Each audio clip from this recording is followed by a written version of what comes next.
C'est au cours de la digestion que les glucides contenus dans les aliments sont transformés en partie en glucose.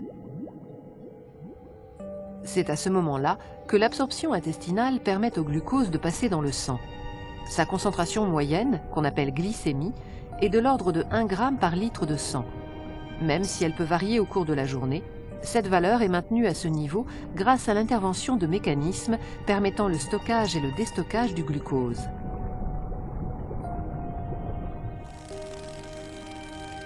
Car le glucose, source ou réserve d'énergie, est le carburant de nos cellules, nécessaire à leur fonctionnement.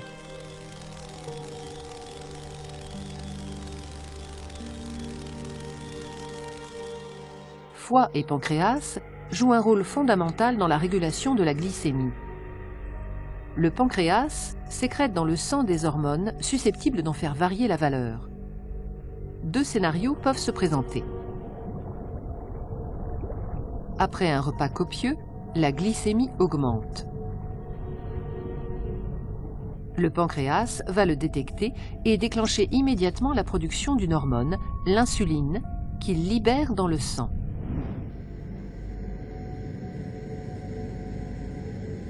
L'insuline, c'est la petite clé qui permettra au glucose de pénétrer dans la plupart des cellules de l'organisme qui en ont besoin pour fonctionner.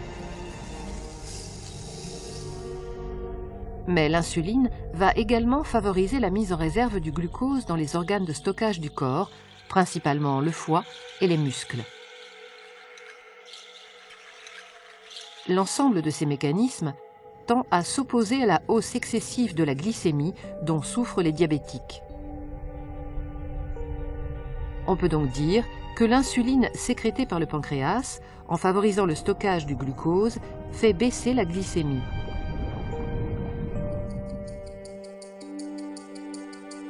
Voyons maintenant ce qui se passe dans le cas contraire, après un jeûne prolongé.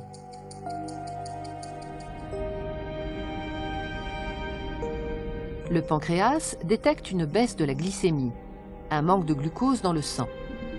Il se met alors à sécréter une autre hormone, le glucagon, dont l'effet principal est de stimuler la libération du glucose stocké dans les cellules du foie. Le foie est le seul organe dont les cellules soient capables de restituer dans le sang le glucose emmagasiné. Ce déstockage du glucose va avoir pour effet d'empêcher une hypoglycémie dangereuse.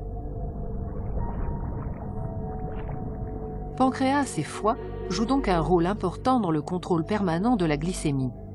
Ce contrôle suppose un équilibre satisfaisant entre les 2 hormones antagonistes sécrétées par le pancréas et une gestion fine du stockage-déstockage du glucose dans le foie. Cet équilibre dynamique, qu'on nomme homéostasie, est obtenu grâce à ce système autorégulé à commande hormonale qui s'avère être une authentique mécanique de précision.